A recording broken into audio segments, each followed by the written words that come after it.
Today, I'll be showing you how to unlock any phone from any carrier through a simple and free method. This will work for any brand, including Samsung, iPhone, LG, Motorola, Huawei, or any other. If you happen to have a carrier app installed on your phone, unlocking it will be even easier.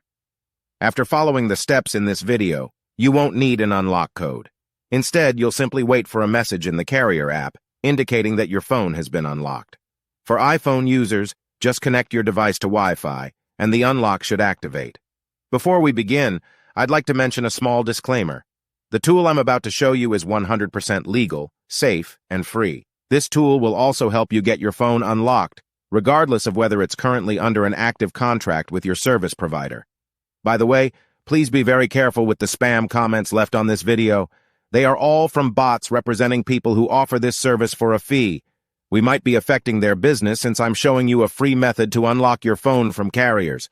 Follow my exact steps from this video, and after that, you will have a phone that will work with any SIM card from any carrier in the world.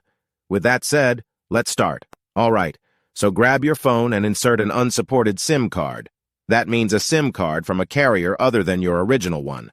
After powering up your phone, you'll receive a message asking for an unlock code. Once you enter the code, your phone will be fully unlocked and ready to use with any carrier. Here's the best part. You can unlock your phone for free on this website. Just follow the instructions here, and you'll unlock your phone for free using a simple method. Thanks so much for watching this video. See you in the next one.